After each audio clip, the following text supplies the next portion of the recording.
What's up, people at home? You need a periodic table to survive this, so get that out. Also, they have copied down this opening slide, so pause the video and copy it as well.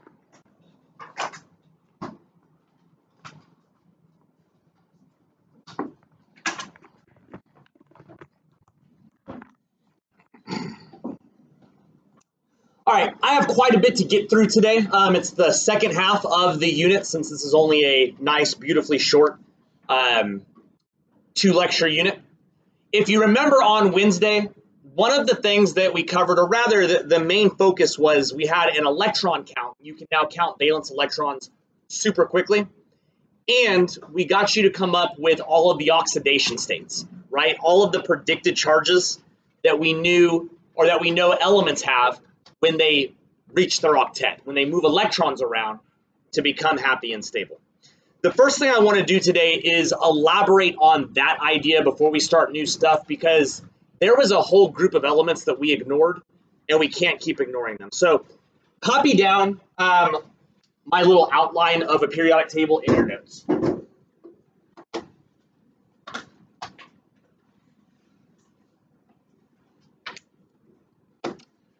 There's our periodic table. We've got some group numbers up here.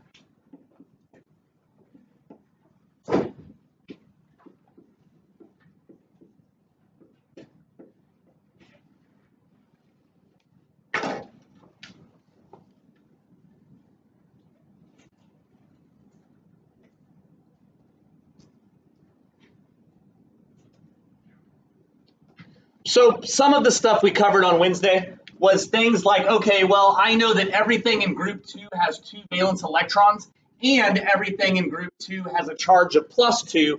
That was all stuff that you already did, right? And that was true for the entire group, all right? Because with 2 valence electrons, they want to lose 2 instead of gain 6 to become stable. And if you lose 2 negatives, it leaves you positive. Which group did we totally ignore, though? Yeah, these guys here. I had mentioned that our cheat that we covered didn't work for that whole section, and I need you to understand why. If I were to ask you, what is the charge of magnesium? What's your automatic answer? What is magnesium's charge? If he's an ion, +2. Magnesium is +2. That wasn't a trick question. Yeah, magnesium is +2. And that's true for all of these other elements that are in one of the columns that have a charge above it. But this section doesn't have that, and here's why. These elements, and of course, it's a lot bigger on the real table, right? But, sorry. Those elements have multiple charges. Like if I were to show you gold and I were to say, hey, what's gold's charge? Your answer would have to be, which gold are you talking about? Because it turns out that gold can have a charge of 1, 2, or 3, depending on the species. All right, it's kind of isotope-ish, but different. But gold, like all of the other elements that live in this area, the individual elements can have multiple charges. That's not true for magnesium, right? Magnesium's always +2, which is why we have a hardcore cheat that works for the whole column. But these guys don't work like that because there's different species in nature.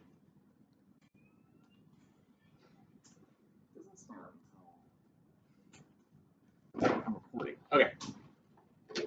So, for example, it mentions niobium on your slide.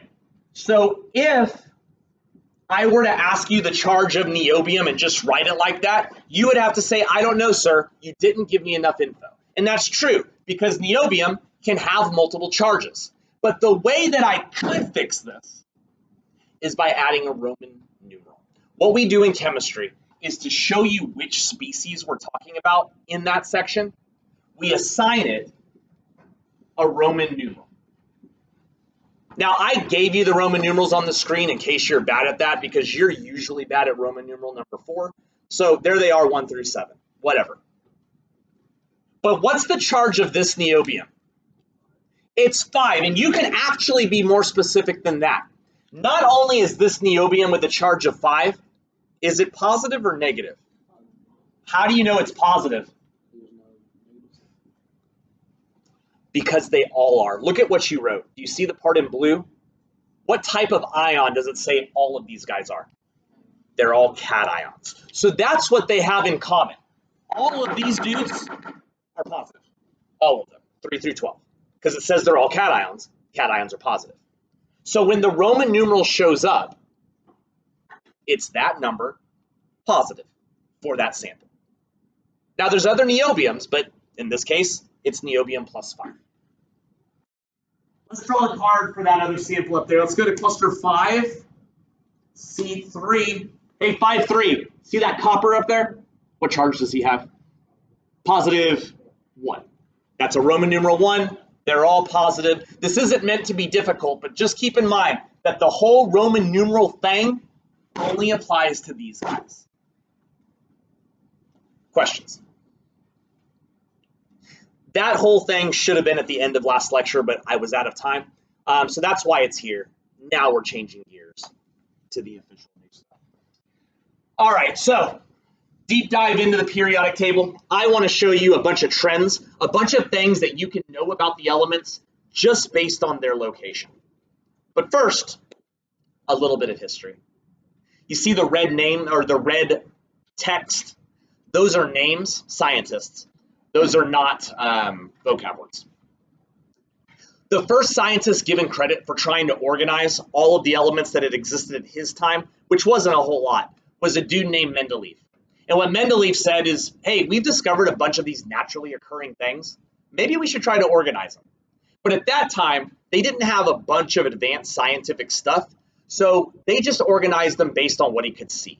Properties, very similar to what you did in lab for me yesterday. One of the questions asked, how would you organize these? And maybe you said, well, these ones were shiny and the carbon wasn't. That's one way we could have organized them. And that's basically what Mendeleev did.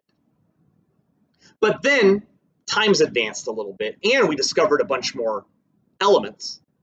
And Moseley came along and said, hey, we know what protons, neutrons, and electrons are now. And he organized the elements in order of increasing atomic number, which should ring a bell to what you're used to. But something really cool happened when Moseley did that. When you arrange them in order of increasing protons, they organize themselves into other trends that we're going to cover during this period. So it was really eye-opening at the time by organizing the table the way that it is, that it also organizes itself in secondary helpful ways. And I'm going to show you how that all works. So there's 3 more words there. It's going to be the last thing we cover today. So stay tuned.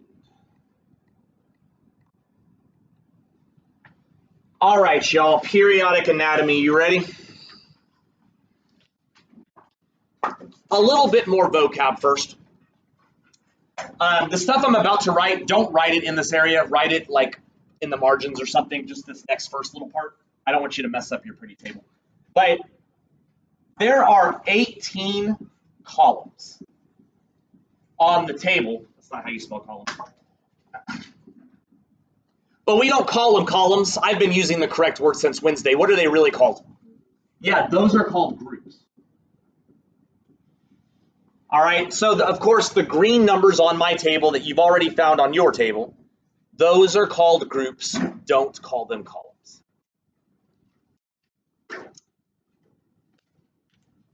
But there's rows on the table also. The vocab word for rows are periods.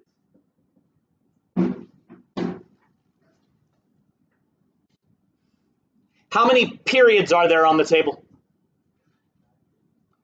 Now it's not 9. I know I can see where you get 9 from, but that's false. There's 7. All right, the F blocks at the bottom are really a part of periods 6 and 7. So there are 7 periods and 18 groups. So use that vocab moving forward. Let's see if you understand. Let's go talk to another person. Let's go to cluster 2 and talk to seat 1. Hey, 2-1, what period is calcium in?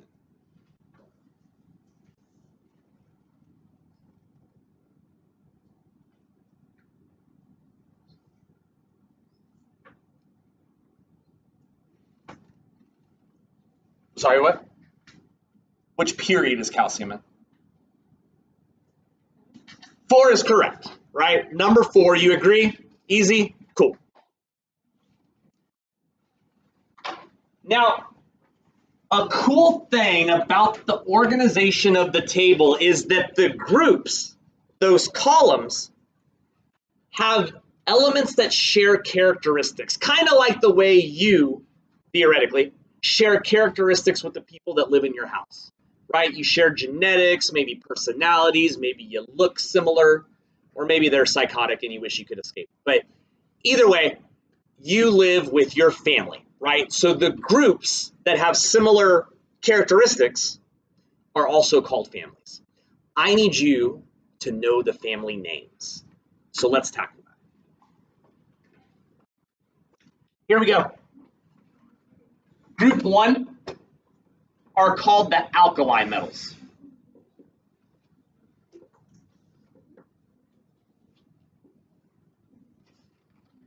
And I'm going to add that the alkali metals are very reactive. More on that in a little bit.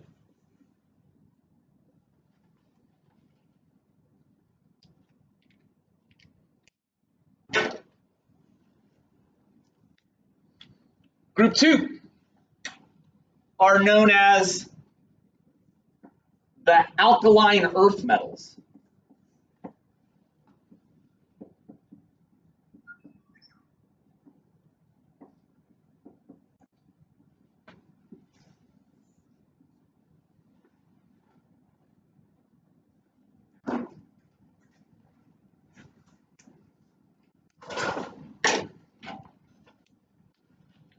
Group 3 through 12 that we've already spoke at length about are known as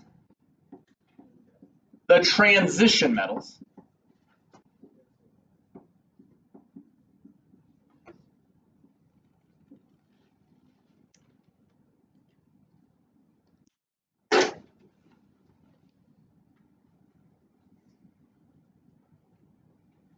You are not responsible for groups 13 through 16 at this level of chemistry. So let's skip over to 17, which are known as the halogens. I'm going to note that they are also very reactive.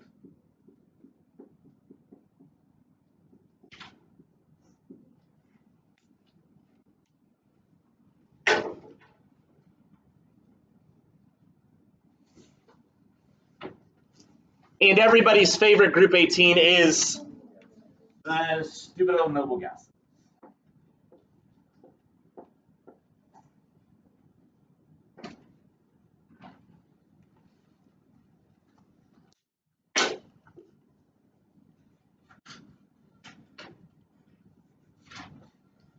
Elements in the same group are in the same family and therefore have common characteristics. You already know some of them because they all share the same oxidation state and the same number of valence electrons. So you already knew that they had things in common, but they have other chemical and physical properties in common as well.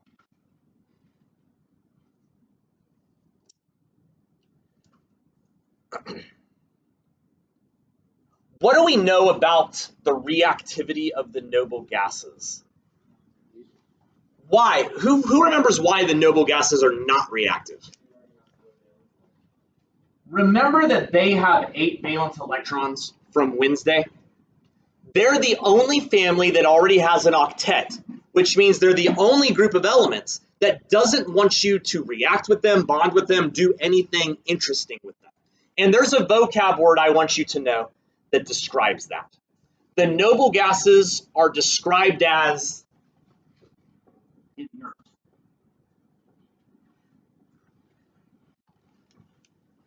Inert means unreactive.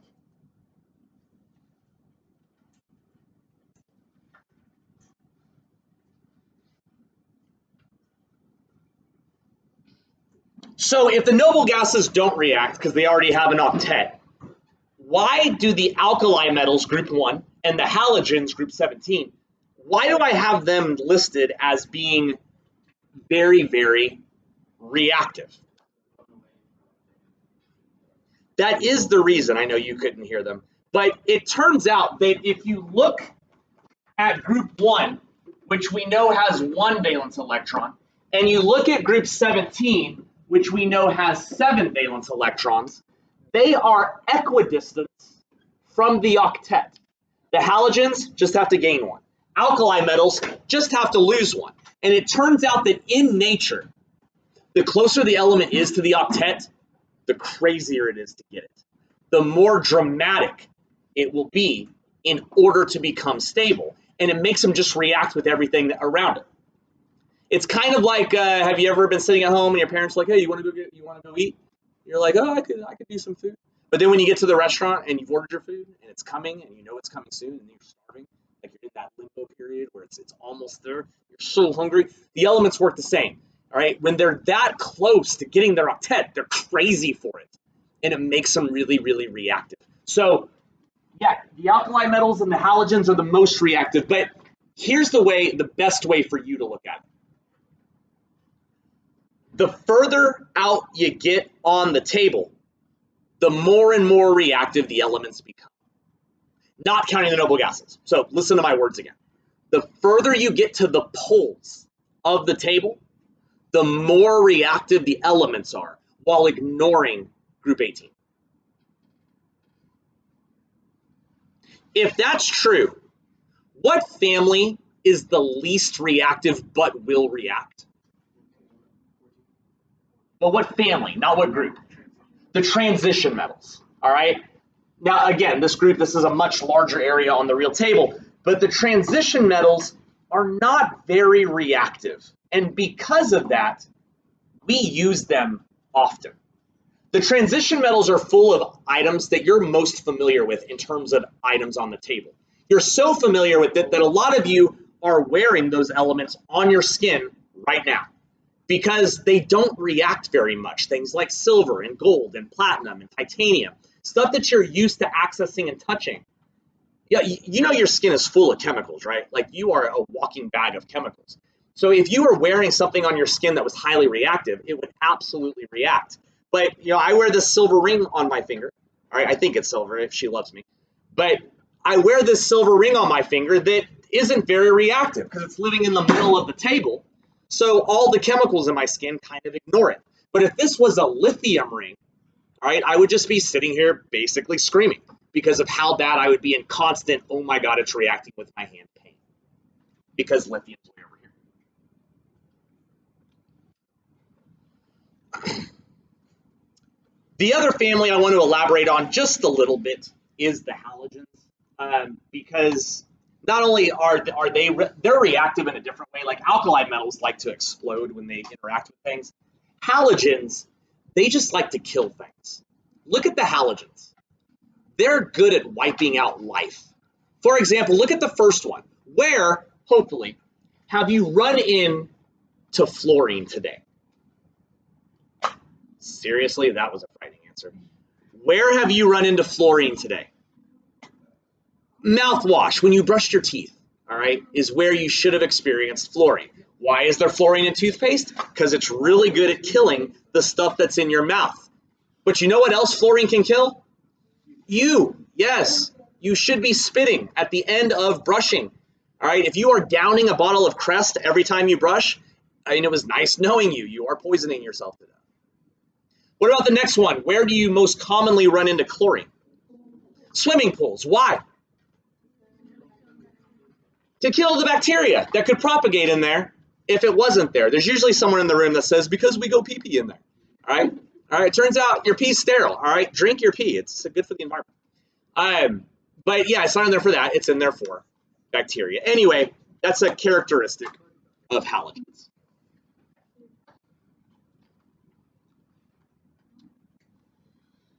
I'm going to slide my outline over and make another outline. You do it with me because we've really dirtied that one up. Let's do another PT outline.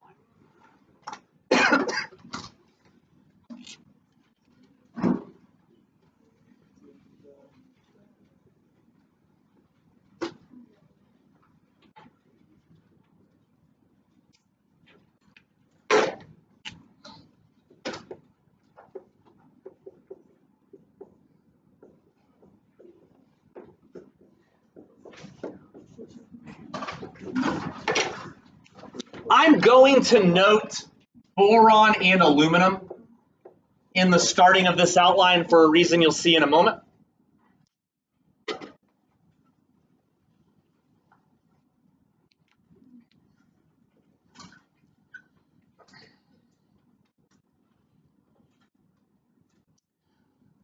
Another critical trend that I need you to know about the table anatomy is metals versus nonmetals. This is very easy to do, but it's essential for Unit 5. That November unit waiting for you, if you don't know where the metals and nonmetals are, you've already lost that unit. Hey, what word do groups 1 through 12 all have in common? Metals, right? Alkali metals, alkaline earth metals, transition metals. So where do the metals live? The metals live over here.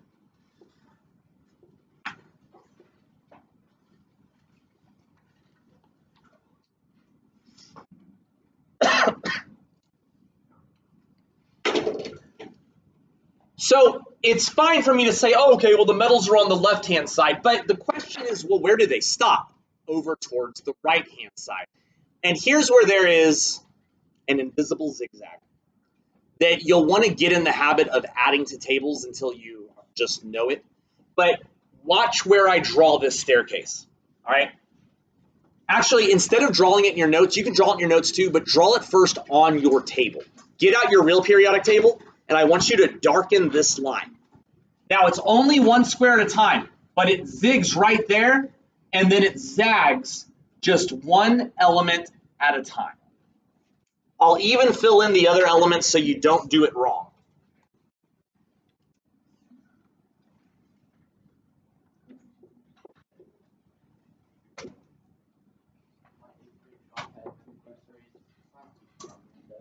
Oh, he's a good guy. Oh, well, not anymore.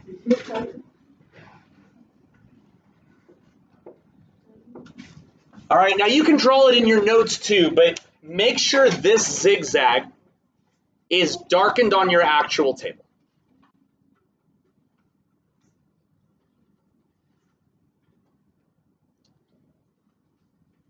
It's an invisible staircase that separates the metals from the what? From the, that's a bad answer. From the non-metals. I've gotten it every class though. The metals from the non-metals. The states of matter is a different thing. Yeah, the non-metals. They live over here.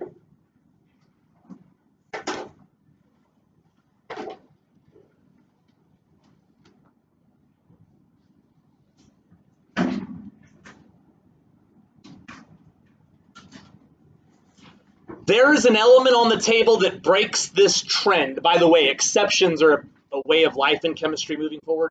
So be ready for most of my absolutes to always have exceptions. What element that lives in metal world is a non-metal? Anybody? Hydrogen. So add to your notes that your friend right here is a non-metal. Blame Mosley. I didn't do that.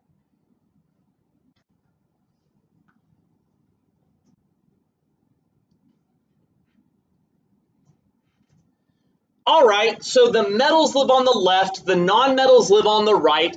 There's vocab words to describe their behavior and their attributes. We're going to go over that in a moment, but I want to talk about the line itself because there's a gray area where the metals and non-metals hit each other, where those elements have both metal and non-metal attributes, and they have a special little name too. We call them the metalloids.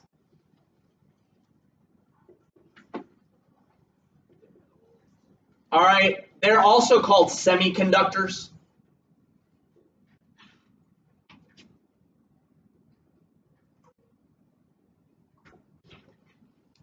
Metalloid and semiconductors are synonyms.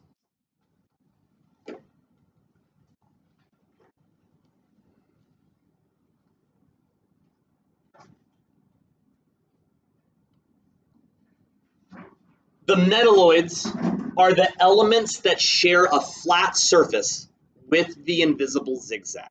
and they have both metal and non-metal characteristics, which I'm about to go over what those characteristics are.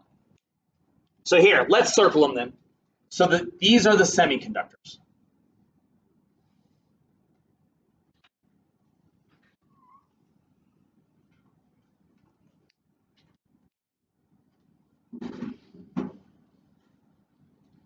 You don't have to circle them if you don't want to, but I want you to notice something about what I did.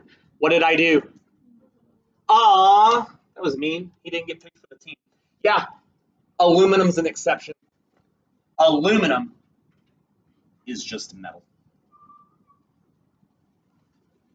So let's rephrase. All of the elements that share a flat surface with the staircase are semiconductors, except aluminum, who is just metal.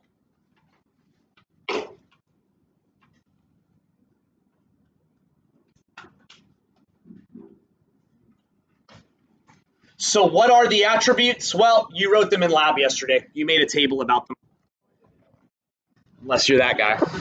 All right, but there they are right there at the very bottom of the screen.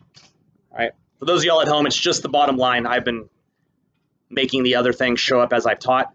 But those words on the bottom describe metals. At least the first word of each pair.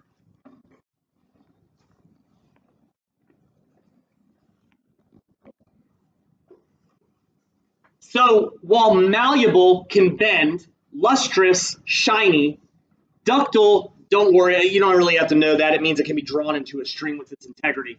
Conductor allows energy to pass through it. That all describes metals, which means the opposite words from lab yesterday all describe the non-metals. Opposite of malleable, brittle. Opposite of lustrous, dull. Opposite of conductor, insulator.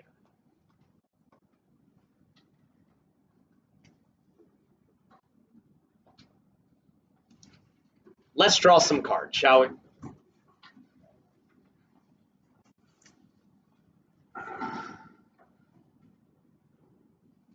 Here we go. Let's go over to cluster 4 and talk to seat 4. Hey, 4-4. I want to know, is rhodium malleable? Is rhodium malleable?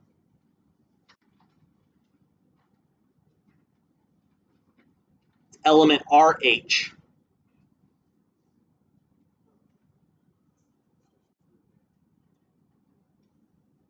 She says yes. Do you agree? Yes, because rhodium is a transition metal, and we know that that makes him a metal, and metals are malleable. Let's do another one. Let's go over to cluster 4 again. C6, that's Aspen. Hey, Aspen, how would you describe the metallic identity of astatine? How would you describe the metallic character of astatine? He's element AT.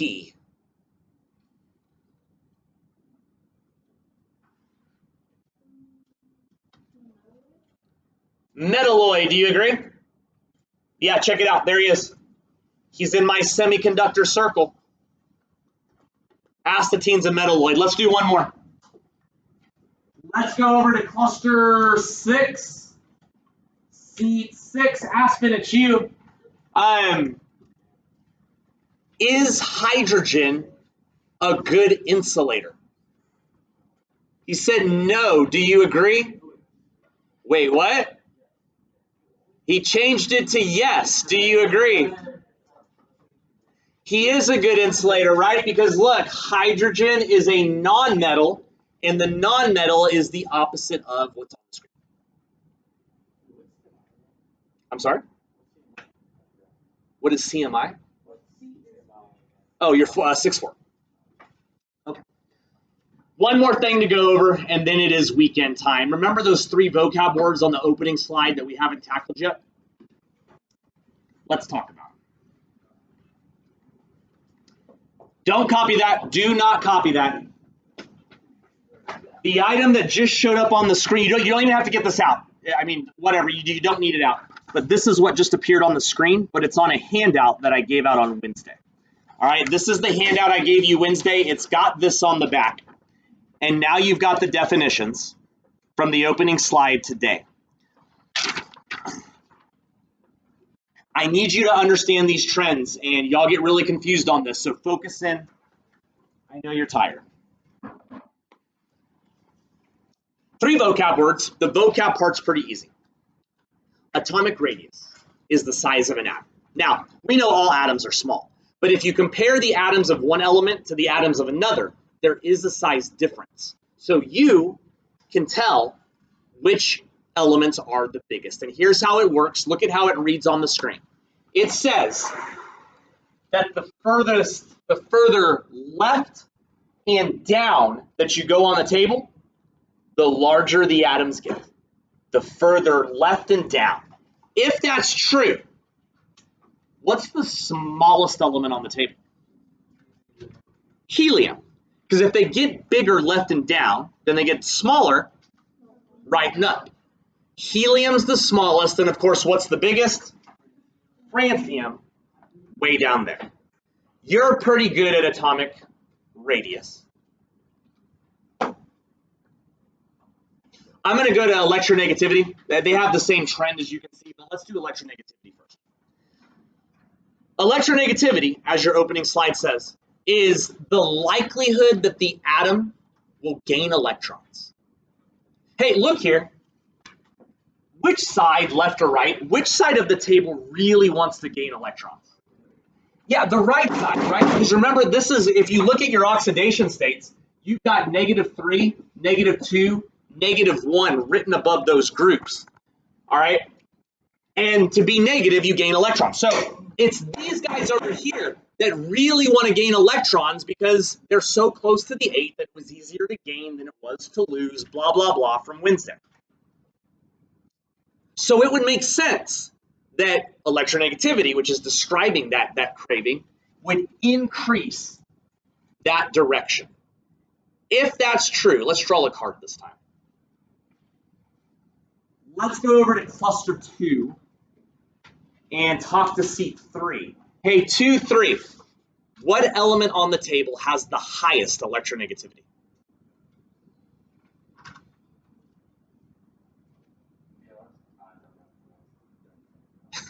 All right, so look, electronegativity, look at the trend. Electronegativity increases as you go right and up. I want to know what element has the highest likelihood of gaining electrons. The guess is helium. Do you agree or disagree? Ooh, they're being mean to you. Now, I set you up for my toughest question of the day, but that is incorrect. Why does helium not qualify for electronegativity? Because he's inert, all right? So remember, the noble gas, this is different than atomic radius. Atomic radius had nothing to do with moving electrons around. Electronegativity does, and the noble gases, they don't let you do anything with their electrons. So let's rephrase the trend. Electronegativity increases right and up while ignoring the noble gases. So what's the real answer to my question? Fluorine. Fluorine is the most electronegative. Finally, ionization energy, described as the amount of energy it takes to remove an electron. What that means is if you're dealing with an atom that doesn't want you to remove his electrons, it would have a high ionization energy because it would take a ton of energy to take it away. Which side of the table, left or right? Hold on, chill out. I haven't asked a question. That was aggressive. Which side of the table wants you to take their electrons? Yeah, these guys. Remember, my alkali metals, they have that one, and they're like, please take it away, and I'll be stable. I'll have my octet. So the ionization energy for these dudes is super low. It doesn't take any energy at all, really, because they're trying to give them away. But if you go over here and try to take away a halogen's electron, he will throw a fit. He's in the business of gaining electrons, not giving away what he's got. So it takes a ton of energy to try to remove electrons from these guys, which is why ionization energy has the same trend as electronegativity, also ignoring the noble gases though, because we're talking about electron movement. Let's finish with a card draw, and I'm done. I want to know which of the following elements has the smallest ionization energy. Don't answer out loud because I want to draw. Look where I'm pointing. I want to know barium, strontium, or yttrium. All right, those are your choices. No one's talking. We're looking at barium, strontium, and yttrium. I want to know who's got the smallest ionization energy. Let's go over to cluster 6. Oh, you're going to have your moment. I feel it. Cluster 6. Nope. Seat 3. Hey, 6-3. Who has the lowest ionization energy? Barium, strontium, or yttrium? The guess is yttrium. Do you agree or disagree? I said smallest. You went biggest. It increases that direction. So what's the answer? Barium. Y'all have an amazing weekend.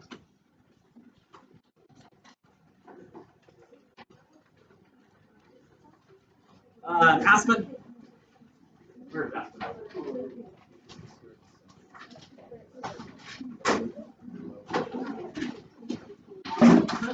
I thought it was funny. I didn't do it because I really never did this.